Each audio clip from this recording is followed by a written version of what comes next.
समीर ने और भाई ने बड़े एक एक चीज पूरी लीगल चीज इन्होंने बताई, संविधान की बातें बताई कि कब आरक्षण हुआ और कैसे कैसे हुआ, अब किस आयोग में कैसे कैसे हुआ, सब्जेक्ट वाइज इन्होंने बताया।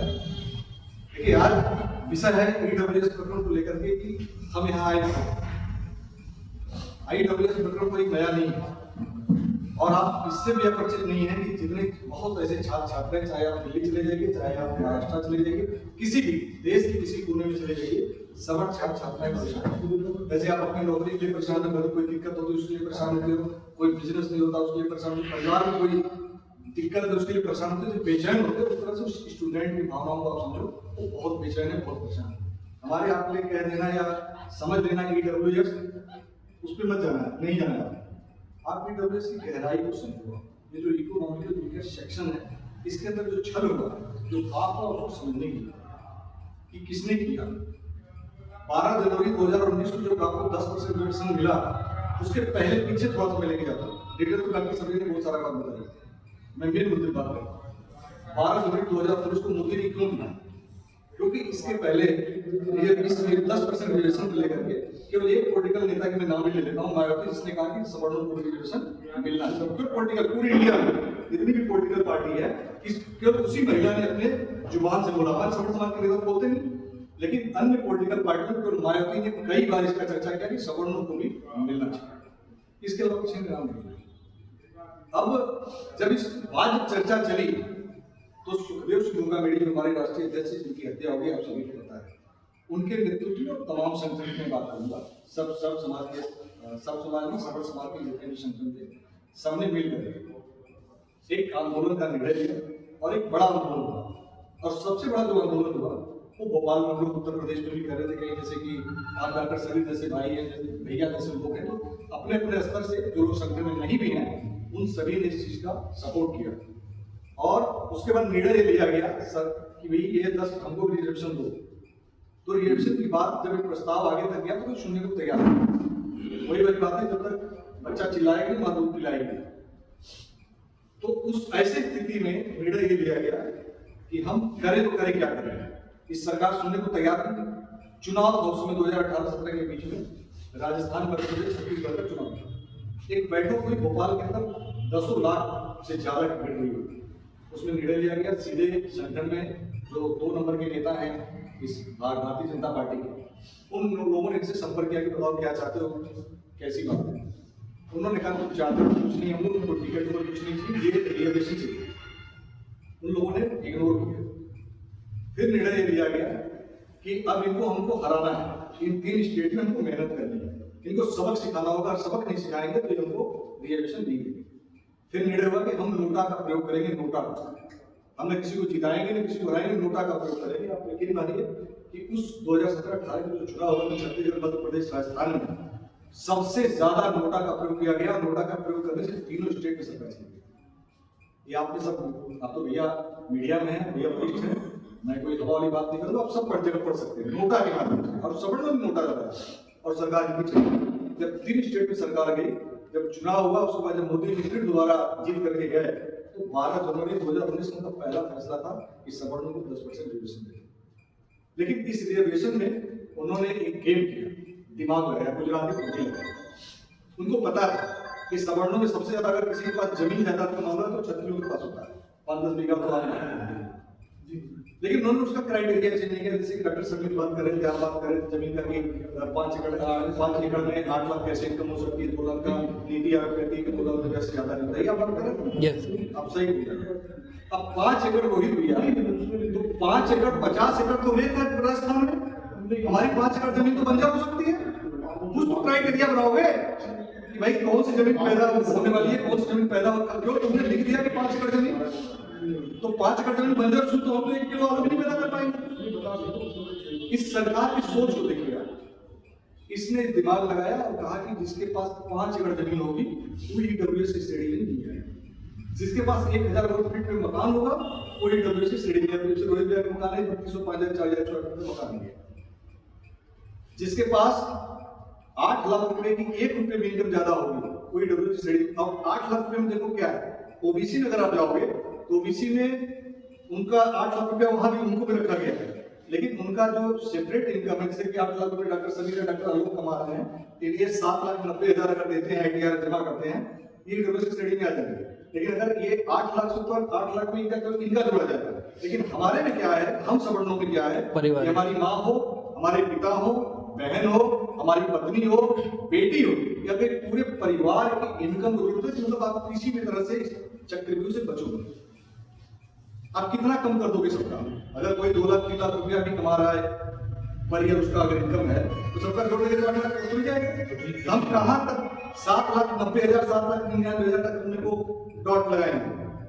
तो ये दिमाग लगाया गया। आप समझिए बात। तो एक तो 5 एकड़ जिसके पास जमीन होगी वो ईडब्ल्यूएस श्रेणी में नहीं आएगा। दूसरा जिसके पास 1,000 रुपए में मकान होगा ईडब्ल्यूएस श्रेणी में नहीं आएगा। जिसका 8 लाख रुपए से 1 रुपया भी ज्यादा इनकम होगा पारिवारिक इनकम ईडब्ल्यूएस श्रेणी में नहीं आएगा। वहीं पर जब बीपीसी ने मंडल कमीशन लागू करके 27% रिजर्वेशन दिया, एक स्वर्णिम फैसला था। जैसे कि बात हो रही थी, वो लोग गाली देते हैं, आप बात कर रहे हैं। विश्वनाथ प्रताप सिंह ने जो फैसला किया बड़ा दूरदर्शी सोच के आदमी थे, बहुत ऊंचा सोचते थे। और वो उन्होंने एक सोच के तत्व की, आप कई बार आप सोचे कि कई बार उनके टेबल पर बात आई और चौथे प्रधानमंत्री थे मोरारजी देसाई, जिसकी आप चर्चा, चौथे प्रधानमंत्री थे मोरारजी देसाई। और जब मोरारजी देसाई प्रधानमंत्री थे तो बीपी मंडल, बिंदुश्री प्रसाद जो मंडल की बात हो रही थी, बिंदुश्री प्रसाद मंडल उसके अध्यक्ष बनाए गए और ये प्रस्ताव गया मोरारजी देसाई का। मोरारजी देसाई कौन थे सोचिएगा? अगर जाति की बात हो रही है, बीपीसी को इसलिए गाली देते हैं बड़े समाज के सारे लोग कि वो ठाकुर था, उसने हमारे साथ छल किया। लेकिन वहीं पर बिंदुश्री प्रसाद तो यादव थे, लेकिन मोरारजी देसाई ब्राह्मण थे। जिसने जो प्रस्ताव लाया और जिसका जो अध्यक्ष बना, उन दोनों को छोड़ करके गाली किसको दी जा रही है? बीपीसी को, ठाकुर होने के नाते। जैसे राजा जयचंद को इस समय बिहार में आप देख रहे हैं चुनाव में हर बार में लालू तलवाड़ा कह रहा है जयचंद जयचंद जयचंद। जयचंद का जिसका इतिहास ही नहीं, इतिहास में न उन्होंने कोई गद्दारी की कहीं कोई जिक्र नहीं, ना तो कोई गुरु ने लिखा है, ना मुगलों ने लिखा है, ना अंग्रेजों ने लिखा, कहीं चर्चा नहीं है। हम लोगों ने तो चैलेंज किया है कि जितने बड़े इतिहासकार हैं पूरे वर्ल्ड की, कंट्री की मैं बात कर रहा हूँ, वर्ल्ड की बात कर रहा हूँ, कोई कहीं दिखा दो मुझे। अगर जयचंद गद्दार तो कहीं कुछ दिखाओ जिसने गाय मंदिर की रक्षा की हो, जिसने माताओं बहनों की रक्षा की हो, जिसने सनातन धर्म की रक्षा की, इतना सारा स्ट्रक्चर बना दिया। राम मंदिर का जो अवशेष है वो जयचंद का बना, यहाँ पे आपके बनारस में कई सारी चीजें हैं। मान सिंह लोग गाली देते हैं जिसके बारे में कुछ पता नहीं। तो नैरेटिव कहां से उठा? ठाकुर की बात करिए।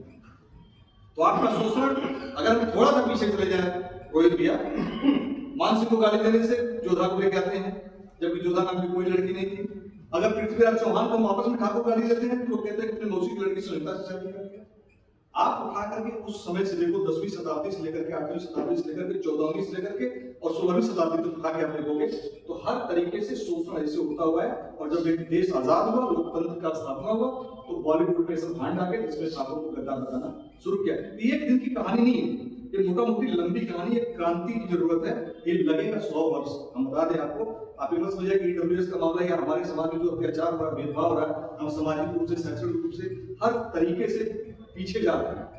हर तरीके से आज हम सक्षम हैं, किसी को जवाब दे सकते हैं, लेकिन उसके बाद अगर हम जवाब देंगे तो हमारे साथ हुआ नहीं। सीएमओ पीएमओ में सीधे खबर आती है कि अगर ठाकुर है, अगर सवर्ण समाज के खास करके ठाकुर है, अगर कोई दूसरे समाज का बंदा अगर शिकायत करता है, भले गलती उसकी हो दूसरे की, लेकिन ठाकुर खुदा पकड़ता हूं। ये पीएमओ सीएमओ की रिपोर्ट है। अब जाकर पता करो कानून आपके खिलाफ आप है क्या? तो एक हमारे पास, मैं एक भूमिका इसलिए बना रहा हूं कि मैं उसमें आना चाहता हूं, मेन मुद्दे पे आना चाहता हूं, क्योंकि टेक्निकल बातें तो आपने सुन लिया सारी। ये चौथी जो बात है, एज रिलैक्सेशन। 19 में कोविड आया, आप सभी को पता है। 19 में कोविड आया, 2022 तक कोविड रहा है। इन 19 कोविड से लेकर 2022 की 3 वर्षों में, चाहे सेंट्रल गवर्नमेंट हो, चाहे गवर्नमेंट हो, चाहे अदर कोई भी स्टेट हो, कोई एक स्टेट में थोड़ी बहुत नौकरियां निकाल दी, अपनी वैकेंसी रुकी होगी तो उसको ओके कर दिया होगा। किसी ने वैकेंसी नहीं निकाली। बच्चे क्या हुए? ओवरएज। अगर हमारी उम्र जो है 2019 में अगर आप 23 साल तक भर्ती नहीं निकले और 22 साल तक हमको मिलना है, हम तो पता लगा 23 साल हो गए। हम 3 साल तैयारी करके अपने माता पिता का पैसा खर्च किया, इतना समय बर्बाद किया। जैसे भैया ने कहा कोई आंदोलन का क्या मतलब, अगर आंदोलन कोई उद्देश्य विहीन है तो सीधी सी बात है, हमने इतनी तैयारी की, हमारे माता पिता परिवार भाई बहन किस तरीके से उन्होंने पैसा दिया होगा, हम हॉस्टल में रहे होंगे, पढ़े होंगे, लिखे होंगे। आज हमारे पास कोई रोजगार नहीं, हमारे पास कोई ऑप्शन नहीं कि मैं अपने मैंने जो कुछ किया उसको जाकर कहीं चैलेंज कर सकूं। ओवर हो गए तो जो सवर्ण है वो गायब। लेकिन दूसरे को उन्होंने रिलैक्सेशन दिया, ओबीसी को दिया, एससी को दिया। एससी एसटी की तो बात नहीं करना, क्योंकि संविधान का जब निर्माण हुआ था तभी उनको रिजर्वेशन दे दिया गया, उसमें तो कोई काट ही नहीं सकता। क्योंकि भारत के 12 सूची होती, संविधान में 12 सूची होती, इसमें उनको 9वीं सूची में डाला था। 9वीं सूची में डाला। 9वीं सूची में जब कोई की लॉ बढ़ जाती है तो किसी की औकात नहीं है राष्ट्रपति की, प्रधानमंत्री की, उसमें संशोधन कर सके। अभी हमारा ईडब्ल्यूएस में भैया मैं आ रहा हूँ, ईडब्ल्यूएस में आया नहीं उसमें। जैसे इलेक्ट्रिसिटी एक्ट को उन्होंने डाल दिया, इलेक्ट्रिसिटी एक्ट को कोई चैलेंज नहीं कर सकता। आपको सीधे अगर दिल्ली बैठ करके वो लगा देगा कि राकेश अग्रवाल से मुझे गाली दिया तो सीधे जेल जाना है, रोहित भैया कुछ नहीं करना है, चाहे जितना टीवी चलाए। मैं भी कड़ी चुनाव चाहे जितना चिल्लाए पड़े, कुछ नहीं, जेल जाना है तो जाना है। लेकिन किसी देश में एलेज होगा, वीडियो होगी, सबूत होंगे, उसका ट्रायल होगा। गोली मारेंगे हम आपको, लाइव गन चला रहे हैं, गोली मारे, आपकी हत्या हो जा रही है, उसका ट्रायल होगा, आप जाएंगे, सब कुछ होगा। लेकिन यहाँ पे कोई आरोप लगा देगा तो आरोप लगाने के बाद से आप 6 महीना जेल जाएंगे और बदले में 3 लाख कमाएंगे। एक देश एक कानून की बात करने वाला प्रधानमंत्री इसी कॉन्स्टिट्यूशन से है, इसी बनारस से। और हम लोग दरी बिछाने वाले सीना चौड़ा करके कहते हैं कि ऑप्शन क्या है, ऑप्शन क्या हमारे पास? वो तो मुल्लावादी है, वो तो फलानावादी है, वो तो फलानावादी करके ठाकुर आपस में लड़ जाते हैं और वोट डाल देते हैं। और हमारे समाज का भी अगर कोई आता है राजनीतिक क्षेत्र में तो हम उसका भी सपोर्ट नहीं करते। नहीं तो उस पार्टी से आ गया, उस पार्टी, अरे चाहे कितना भी अगर कमीना आदमी होगा भैया, थोड़ा बहुत तो लगाव होता ही अपने हर बिरादरी हर लोगों का, थोड़ा थोड़ा तो लगाव होता ही। तो अब ये देखो, हम जो लड़ाई लड़ रहे हैं, मैं आपको पता है कि जब 2024-25 में उत्तर प्रदेश पुलिस की भर्ती आई थी तो सवर्णों का जो एज रखा गया था 18 से 22 वर्ष, ओबीसी का रखा गया था 18 से 28 वर्ष, एससी का रखा गया था 18 से 29 वर्ष। ये एज रखा गया पुलिस की भर्ती। मतलब हम जो है, हमारे सवर्ण समाज के बच्चे 18 से 22 साल में बुढ़े खत्म कर, अभी तो बेचारे जल्दी से 19-20 साल के इंटर पास के, BA first year, BSc BCom में फर्स्ट ईयर गए और आज किसी ने जल्दी दौड़े घर से, जो है घर में खाना है क्योंकि सारे ठाकुर तो रोहित भैया आके कहने की जो चाहे खा ले। बहुत ऐसे राजपूत है, गाँव में जाए देखिए जमीन तक नहीं घूमी है, यही पढ़ने बच्चे अच्छे हैं, बहुत सारे ठाकुर बीच में इकट्ठे हो जाएंगे, कहेंगे तुमको मैं पढ़ा दूंगा, इनकी पढ़ाई का जिम्मा मेरा, इनकी बिटिया की शादी का जिम्मा, सामने कभी वो आएंगे वही मदद नहीं करने वाला। सच बात लिखी है, लेकिन वो उनके बारे में सोचेगा।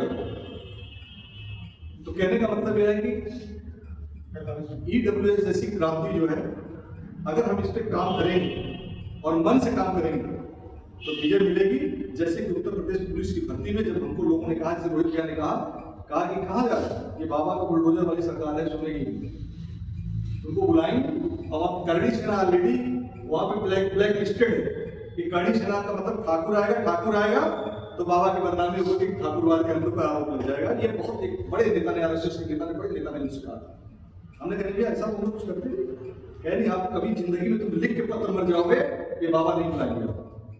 और सच बताऊंगा आपको, मेरी गाड़ी में रखा हुआ है, मैंने कम से कम रोहित भैया करीब 50 पत्र मुख्यमंत्री, प्रधानमंत्री, राष्ट्रपति, राज्यपाल सबको लिख डाला, हर तरीके से कोशिश की, फोन वार्ता सब कुछ, लेकिन मुलाकात नहीं। लेकिन उत्तर प्रदेश की जब पुलिस की भर्ती आई, हमने काफी बार सबक सिखाया, हमने एक फार्मूला बनाया।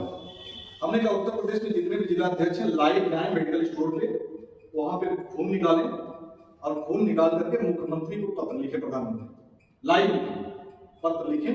और पत्र लिखने के बाद एक पत्र जो है बीजेपी के कार्यालय में दें और एक पत्र जो है डीएम को दें, जिससे कि प्रधानमंत्री को जहां जाना हो लेटर दें। और जहां हमारे बीजेपी के कार्यालय में जो लोग भी हमारे पहुंचे सब लाके छोड़ दें। और पूरे उत्तर प्रदेश से 75 जिलों से लगभग हमने पत्र लिखवाया, और पत्र लिखवा करके हर जगह जिले में धरना प्रदर्शन करवाया। जिसकी बात अभी कोई कर रहा था कि हमको हर जिले में थोड़ा सा कुछ करना पड़ेगा, अच्छा आपने कहा कुछ करना पड़ेगा, हमने पूरे 75 जिले में कराया और उसका मैंने खुद नेतृत्व किया कर रहा था। और हमारे लोग जब मिलते थे, कुछ लोग कहते थे कुछ नहीं कर पाओगे। जैसे बनारस में चुनाव में हम लोग लगे थे, कहते हैं 1 लाख से, समझ रहे हैं तो हाँ, तो उन लोगों को पता होना चाहिए कि कौन है। हम लोग उस लड़ाई को लड़े और लड़ने के बाद लगातार आंदोलनरत रहे, लोगों से संपर्क में रहे, सरकार को घुटना टेकना पड़ा। और घुटने जब सरकार ने टेका तो मुझे खुद मुख्यमंत्री कार्यालय से फोन आया। 23 दिसंबर को मेरे पास फोन आया, रघुवंशी जी कहा, मैंने कहा 24 दिसंबर को हमारे सुखदेव सिंह मेडी की हत्या हुई है, उनकी अर्थी विसर्जन का कार्यक्रम है बनारस में, मैं उसमें जा रहा हूँ, मैं नहीं आता। ओके, आपका इतना बड़ा काम होने जा रहा है, आप क्यों नहीं आओ? हमने कहा इससे बड़ा काम क्या हो सकता है कि मुझे पता नहीं कौन सा सौभाग्य है कि क्या है कि मैं उनका ये कार्यक्रम करने आ रहा हूँ, वो तो छोड़ नहीं सकता। तो उन्होंने कहा 25 दिसंबर को आ जाऊँगा, मैंने कहा बिल्कुल आ जाऊँगा। मैं बनारस में उसी समय कार्यक्रम करके आ रहा था, लोग गाड़ी बैठे थे, फोन बार बार आ रहा था, मैं गया वहाँ पे, बातचीत हुई। उन्होंने कहा कि रघुवंशी काम तो हो गया, एक इलेक्शन में तुम्हें मिलेगा, खुश हो, लेकिन तुम्हें क्रेडिट नहीं। हमने कहा सर उसकी मुझे कोई आवश्यकता नहीं, आज भी कोई क्रेडिट क्या हो सकता है? आवश्यकता नहीं। पता नहीं कौन हम लोगों के माध्यम से महादेव करवा रहे हैं, रोहित भैया साहब मिलवा दिए, यहाँ बैठ लिए। तो उसके बाद में जब मैं मुख्यमंत्री कार्यालय गया रोहित भैया, मैं खोल दे रहा हूँ सबके साथ, लाइव था, लाइव गया भी, मोबाइल में जमा हो गया, उसके बाद लाइव बंद हो गया, जा करके बैठा। एक लोग का नाम ले रहा हूँ, मुख्यमंत्री के कार्यालय विशेषाधिकारी NKS चौहान, बहुत मानते हैं, और मेरी मेहनत को देख करके जेल गए, हम लोग आंदोलन किए, धरना प्रदर्शन किए, पीछे ने कहा क्यों कर रहे हो, क्या सारी चीजें लोगों ने किया। उन्होंने कहा रघुवंशी सरकार यहाँ पे खेलेगी, और सरकार ने क्या खेला, धीरेन्द्र से जेवर एयरपोर्ट पर उनको बुला करके पत्र लिखा गया, और कन्नौज वाले पाठक जी, नाम पूरा नहीं ले रहे, कन्नौज वाले पाठक जी को बुला करके पत्र लिखा गया कि इनके कहने पर, सोचिए जिसका कोई बीजेपी में लेटर दूर तक नहीं, क्रेडिट देने के लिए उन दोनों लोग का नाम पत्र आ गया, उनके कहने पर हुआ, तुमने अखिलेश यादव का ट्वीट, फलाना ट्वीट, फलाना ट्वीट। लेकिन ये लड़ाई हम लोग लड़े, 1.5 साल लगा, 1.5 साल जब लड़े तो 3 साल का दिया एज रिलैक्सेशन मिला, जिसमें मेरे साथ आंदोलन कर रही थी लड़की, सुनीता भाई नहीं यहाँ पे, एक लड़की रिया सिंह थी, 100 ग्राम की लड़की थी, और लेकिन ट्विटर पे तबाही मचाती है, आप लोग जानते हो, रिया सिंह को फॉलो करिएगा, तबाही मचाती है, ओवर एज हो गई, घरेलू समस्या से परेशान थी, पढ़ रही थी, कहते रिया किसी तरह से मिल जाता है रिलैक्सेशन, और वही जब 3 साल का मिला तो वो 100 ग्राम की थी, तो मैं ज्यादा पुलिस में 3 साल मिल गया, हो गया, 6 महीना बचा है। हमने कहा देखिए तुझे कौन लगेगा, तो 100 ग्राम की है, और आप कल्पना करिए कि वो पढ़ने में तेज थी, और वो भी आज राइट में ट्रेनिंग करती, आज उसके घर में खुशियां हैं। बहुत सारे ऐसे फौजी ठाकुर भाई को मिले जो मतलब उसमें पुलिस में भर्ती हुई। तो मेहनत अगर आप करेंगे तो 3 साल का एजुकेशन जो मिला, ये हम लोगों ने मेहनत किया, और सरकार वही चेहरे हैं, वही लोग हैं, वही हम सब लोग हैं। आज ये जो भेदभाव कर रहे हैं देश के प्रधानमंत्री मोदी जी, ये भेदभाव को बंद करने के लिए हम लोगों को आंदोलन करना पड़ेगा, एक लड़ाई लड़नी पड़ेगी, क्रांति की तरह लड़ाई लड़नी पड़ेगी। अगर आप सोचेंगे कि पत्र लिखने से तो कोई पत्र पकड़ने वाला नहीं है, डीएम पकड़ भी लेगा तो ज्ञापन दे देगा, कुछ हमें करना पड़ेगा, जिस वजह से करणी सेना या छत्तीस समाज बनता है, क्योंकि आप अपना अधिकार अगर गले में हाथ डालकर नहीं लोगे, जैसे चंद्रशेखर सिंह ने कहा था, प्रधानमंत्री जी ने कहा था कि अपने आप को अधिकार लेने के लिए गला पकड़ना पड़ेगा, गला दबाना पड़ेगा, तब आपको अधिकार देने बिना ऐसे कोई देगा नहीं। एक उग्र आंदोलन की जरूरत है इस बनारस में, वो बात प्रधानमंत्री तक पहुंचना चाहिए। अगर प्रधानमंत्री तक बात पहुंच गया तो पूरे भारत में सेंट्रल से अगर ये जो विसंगतियां हैं अगर दूर हो गई तो पूरे भारत में जहां भी सवर्ण समाज के लोग हैं उनको फायदा मिलेगा। ये 4 विषय को लेकर के हम लोग मैं यहाँ पे आया हुआ हूँ, 3 दिन हुए यहाँ पर। अभी मैं रास्ते में लोगों से बात कर रहा था, मुझे पता नहीं प्रधानमंत्री का कार्यालय कार्यक्रम है, हमने कहा रात में 5 वाली सब जो है खरीद कहाँ मिलेगा, खरीदो तब्दील पकड़ी बनाओ पूरा लेकर के, जैसे मैं मेरा काम लेकर के देखते हैं प्रधानमंत्री को कहीं चौराहे पर खड़े होते हैं।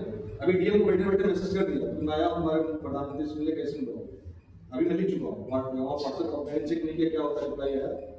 तो ये आप जब तक ऐसे मैसेज नहीं दोगे आपको कोई पूछने वाला नहीं। तो मैं आप सभी से निवेदन यही करने आया हूँ, ईडब्ल्यूएस की विसंगतियों को दूर कर देंगे तो आने वाली जो पीढ़ी, आने वाला जो भविष्य है, कम से कम वो तो सोचेगा ये जो लोग थे, लोग लड़ रहे थे हमारे लिए लड़े, तो वो कम से कम सुरक्षित रहेंगे, उनको उसका फायदा मिलेगा। आज जो रोहित भैया बता रहे हैं कि आप एक दूसरा तरीका, इस तरीकों को भी लोगों ने पकड़ लिया। हम अभी ईडब्ल्यूएस विचार नहीं पाए, कितने लोगों को पता नहीं होगा कि इकोनॉमिक सेक्शन है क्या, बहुत सौ लोगों को नहीं पता है। लेकिन जो बात आप रोहित भैया कर रहे थे, प्रिंसिपल वाली बात कर रहे थे, विकास दिव्यकृति का वीडियो दिखेगा, विकास दिव्यकृति इस चीज को पकड़ चुका है कि ठाकुर जो है 790 पे आ जाते हैं, समझ रहे हैं ना, जमीन वाला जो ऐसे कर देते हैं, बाप अगर आईएएस है तो उसको जो है 2 साल पहले बीआरएस ले लेते हैं। ये सारी बातें विकास दिव्यकृति जो अपने आप देखेगा, उसका इंटरव्यू उसका जो पढ़ाता है, वो सारा चीज ओपन कर चुका है। अभी भी रोहित भैया ने जो बात कही गंभीरता से, अभी भी जरूरत है कि आप अपने यहाँ जो है एक जो है ईडब्ल्यूएस का सर्टिफिकेट हर साल बनवाइए। 5वां जो है ईडब्ल्यूएस सर्टिफिकेट बनवाने के लिए हम लोग को हर साल बनवाना पड़ता है, 2-3 हज़ार रुपये भैया खर्च होते हैं। लेकिन हम लोग सरकार से भी 5वां मांग हम लोग का है कि कम से कम जैसे राजस्थान में 2 वर्ष का रखा है कि 2 वर्ष जो है 2 वर्ष आपका सर्टिफिकेट चलेगा, लेकिन उत्तर प्रदेश में हर साल आपको बनाना पड़ता है, बच्चों को खर्च करना पड़ता है पैसे। तो वो जो राजस्थान कर सकती है, राजस्थान ने कब किया, जब कांग्रेस की गवर्नमेंट थी। लेकिन मोदी जी यहाँ के रहने वाले हैं गुजरात में, वहां पर इन्होंने भी संगतियां दूर कर दी, गोवा ने दूर कर दिया, महाराष्ट्र ने दूर कर दिया, छत्तीसगढ़ ने दूर कर दिया, मध्य प्रदेश ने दूर कर दिया, सबने दूर कर दिया। लेकिन उत्तर प्रदेश का मुख्यमंत्री बुलडोजर चलाने के बाद इनके पास कोई फुर्सत नहीं है कि सवर्ण समाज के नाम पर हम लोग खातों के नाम पर बताओ, तो जहां जाते हैं कहते त्वरित सरकार। एक काम नहीं तो योगी जी से, प्रधानमंत्री जी से यही निवेदन है रहेगा इस आंदोलन का, इस विसंगतियों को दूर करो। अगर दूर नहीं करोगे तो न तुम्हारे बुलडोजर से करेंगे, न तुम्हारी गुंडाई से करेंगे, न तुम्हारे जेल मुकदमे किसी चीज से नहीं डरेंगे। तुम मिटाना चाहते हो तो 100-200 लोगों को मिटा दो। अगर राकेश रघुवंशी को चलना चाहते हो तो मैं मरने के लिए ही आया। मैं यहाँ पे भाषण नहीं कर रहा हूँ आप लोगों के बीच में। जो लोग मुझे जानते हैं व्यक्तिगत तौर से मुझे जानते होंगे, जो नहीं जानते उनके लिए बड़ी बात कर रही होगी कि मैं बहुत जिद्दी टाइप का व्यक्ति हूँ। मैं मरने के लिए ही आया, तुम्हारी औकात है तो मुझे मार देना, लेकिन ये आंदोलन होके रहेगा। और जब आप लोगों का जन समर्थन मिलेगा, आप लोग 10 लोगों से कहेंगे और मजबूती के साथ एक जगह आएंगे। जैसे डॉक्टर संजय बच्चे छोटा भाई, कितना ज्ञान है पूरी संविधान की जानकारी रखे हैं, PWS में क्या है, पूरी जानकारी रखे हैं। अगर थोड़ा जागरूक लोग हो जाएंगे PWS के बारे में ये क्यों जरूरी है, तो भैया ये सबके लिए फायदेमंद है।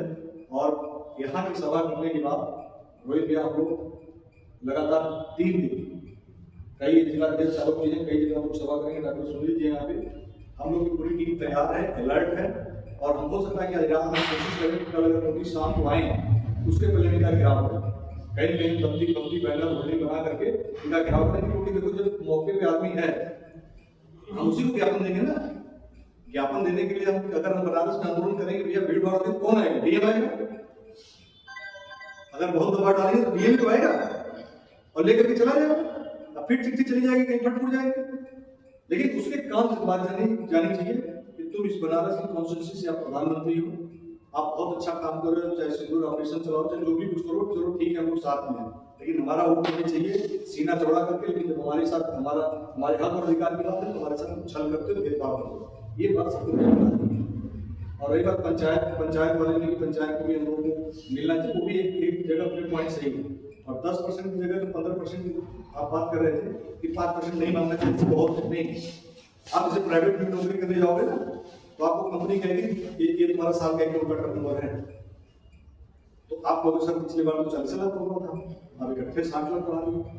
तो जब बड़ा सोचोगे आप ना तब जाकर के 80 पे पहुंचोगे आप। तो उससे 15 का जब बात करोगे आप, जैसे कि अभी बात हो रही थी आपने कहा कि सिख भी है, फलाना भी है, कम्युनिटी की बात करेंगे ना कि क्यों क्षत्रिय क्यों ब्राह्मण ही क्यों, तो क्षत्रिय ब्राह्मण की बात जो 2 लोगों की बात जो करता है वो और कोई करता है। मेरे जितने भी आप भाषण देखेंगे, जहां भी आप मुझे बोलते हुए देखेंगे, मैंने मुस्लिम सिख सभी का नाम लिया, जो भी जनरल कैटेगरी में जो लोग आते हैं, जितनी भी जाति हैं, मैंने मुस्लिमों का विधिवत नाम लिया, जो सभी को जोड़ने की जरूरत है। जब हम वहां पे 45-40% अपने को जोड़ ले रहे हैं, तो हम यहाँ 10 की बात करेंगे, हम 15 की बात करेंगे, टारगेट और बड़ा रखेंगे। नहीं नहीं हमको चाहिए, और नहीं जो डॉक्टर संदीप कह रहे थे वो बात दुनिया जानती है कि 1585 का नारा तो चंद्रशेखर और सदन में लगा चुका है, हर कोई हर जगह लगाने लगा है। आप चितौरा प्रकरण में देखें किस तरीके से उनके लोग लग जाते हैं, वो अपने समाज के लिए कितने अच्छे, उनकी मैं तारीफ करना चाहिए। वही अपने समाज के लिए खड़ा है, उसको चिंता नहीं है कि मुझे ठाकुर कोट मिलेगा नहीं मिलेगा, मुझे पंडित कोट मिलेगा नहीं मिलेगा। वो अपने समाज के लिए लड़ रहा है, सदन में सबको देश का सबसे बड़ा झूठा चोर चक्का जिसको मर्जी उसकी मां बहन गाली देता है, वो फिर लोग सत्ता में राजा तो ही है ना। और हम हमारे समाज के लोग बोले से करते भैया क्यों बोले टिकट में कट जाएगी, वो नाराज हो रही है। आज सागा यात्रा बिहार में निकाल रहे हैं, कौन निकाल रहे हैं? अब उनको समझ में आया कि सागा यात्रा क्यों निकाल रहे हैं। जब सागा का अपमान हुआ था तो नहीं निकाले, चुनाव आ गया तो सागा के ठाकुर के नेता, आनंद मोहन ठाकुर के नेता, ये ठाकुर के नेता, कितने ठाकुर के नेता है, ऐसा प्रधानमंत्री तक जब चाहे तक पहुंच जाए, ये जब चाहे तब योगी के साथ चाय पी लो, लेकिन इसमें से एक की जुबान नहीं, सिंगल की जुबान नहीं होती। लेकिन लौंडे 22 साल वाले 18 साल वाले वो बड़े बड़े तूफान देखकर के ये वो सब देखकर के पागल, इनसे भी युवाओं को बचाना है। आप पढ़ाई लिखाई पे ध्यान दो, अपने भविष्य ध्यान दो। राकेश रघुवंशी को पास करता है, इसके पीछे जाना ही नहीं, इसका नाम है मुझे 2 गाली दो अगर ये काम करते नहीं तो समाज भैया दूसरे तरफ भाग रहा है। दूसरे समाज के देखिए कैसे यूट्यूबर है जो लाखों रुपये महीने कमा रहे हैं, यूट्यूब से कमा रहे हैं जिनकी शिक्षा में कुछ नहीं है, और हम केवल उनकी रील बना करके उनकी बड़ी बड़ी बातें, लेकिन उनके मोटे चीज भैया भोकाली फलाना ऐसे करके दिखा, कहाँ समाज जा रहा है? तो समाज भी बहुत भैया पीछे जा रहा है। ट्रैक पे नहीं, जो ट्रैक होना चाहिए विकास के ट्रैक को ट्रैक पे नहीं है। ये हमारी आपकी सबकी जिम्मेदारी है कि सब मिल करके अगर काम करेंगे, रोड को जगाएंगे, तभी कुछ हो पाएगा। मेरे यहाँ जितने लोग बैठे हैं सक्षम है, आपसे कई गुना लोग शाम को उनके पास 100 रुपए की नोट नहीं, कुछ शाम को सब्जी अपने घर में ले गए। आप लखनऊ चले जाइए, रिक्शा चलाते हुए ठाकुर आपको मिलेगा, आप चले जाइए ब्राह्मण मिलेगा, कई सबर समाधि बैठू, लेकिन ठाकुर ज्यादा मिलेगा। सबसे ज्यादा बुरा कंडीशन अगर कोई है ठाकुर। जैसे कहते सामाजिकता और शैक्षणिक व्यवस्था के लिए आरक्षण बनाएंगे, आप राजनीतिक रूप से भी कमजोर हो गए। ये जो प्रधानमंत्री जी आए हैं आपके बनारस में, ये प्रधानमंत्री जी ने आपको सबसे पहले कहा खत्म किया गुजरात से, वहां ठाकुर मुख्यमंत्री होता था बघेल साहब, और सांसद विधायक सब एक को टिकट ही नहीं दिया। आप कल्पना करिए, जो लोग बहुत सब सीमा चौड़ा करते हैं, कहीं ठाकुर बीच में बहुत भाजपा वाले के तो उनको मना ही दौड़ दिया पूरा ही कर, सबसे ज्यादा जनसंख्या टिकट ही नहीं दिया। छत्तीसगढ़ में 0, मध्य प्रदेश में एक चाटुकार चौहान को टिकट दिया, एक चाटुकार टाइप का आने का जो उसका कोई मतलब नहीं, 0। राजस्थान में उठाकर देखे, उत्तर प्रदेश में कितने आपके सांसद होते थे, विधायक यहाँ पर, हिमाचल में देख लीजिए 2 टिकट मिला, हर जगह से आपको एकदम बिल्कुल। उत्तराखंड में देख लीजिए, तो राजनीतिक रूप से आपको खत्म कर रहे हैं, शैक्षणिक रूप से ईडब्ल्यूएस में ये शर्तें लगा करके यहाँ से आपको खत्म कर रहे हैं। अब बची इतिहास आपका, जो आपके पूर्वजों ने बलिदान देकर के, अपनी कुर्बानियां देकर के, मंदिर की गाय की, सनातन धर्म की, राष्ट्र की रक्षा की, अपनी जात बदलने लगी, तो नुकसान करेंगे ना सभी जाएंगे। मेयर भोज पटियाल की जात बदल दी गई, सुरेंद्र महाराज की जात बदल दी गई, आला उदल की जात बदल दी गई, पृथ्वीराज चौहान की जात बदल दी गई, अनंत पाल तोमर की जात बदल दी गई। ये सारे हमारे जो महापुरुष थे जिनकी वजह से देश है, उनकी भी जात बदलने का अगर कोई महापाप कर रहा है, तो किसी सरकार 11 साल में जितना महापाप हुआ है उतना किसी की सरकार ने उठाया नहीं। आप वो कहा आज राकेश रघुवंशी रोहित सिंह जी बैठे, कल रोहित जी कुछ और हो जाएंगे तो कहेगा नहीं हमने देखा तुम्हारे पिता के नाम है तो झुट्ठा ठाकुर बताया, यही प्रमाण है। चाट खा के खड़े हो जाएंगे, ठाकुर यही ना होगा, कैसे करेगा तार बाबू फिर आप कुछ नहीं कर पाए। हमारे हाथ में एकता नहीं है, तो आज ज्यादा लंबी बात नहीं करनी है, निवेदन करना है, क्योंकि शॉर्ट में हमने बात की है, सबने बात बता दी। बस आज कोई निवेदन है कि ये डब्ल्यूएस की जो क्रांति है, डब्ल्यूएस के लिए मैं आया हूँ। आप सभी जब भी डेट डिसाइड होगा, मैं चाहूंगा भी कि आप लोग सलाह दें, क्योंकि 10 दिन 12 दिन के बाद कार्यक्रम करना उचित रहेगा, क्योंकि जब यह माहौल बनेगा हम लोग गाँव गाँव जाएंगे, सभी से समर्थन जुटाएंगे, गाँव में जाकर के लोगों को बताएंगे और शॉर्ट में बताएंगे, तभी वो समझ पाएंगे कि अभी की क्या कमी है, और एक जगह डिसाइड करेंगे। उस जगह पे कल हो सकता है कि हम लोग डिसाइड कर दें, कल दूसरा दिन कर दें डेट का, क्योंकि कल तो भैया आप लोग भीड़ रहेगी, आपको ये आएगा नहीं। प्रेस कॉन्फ्रेंस कब रखें? 8 को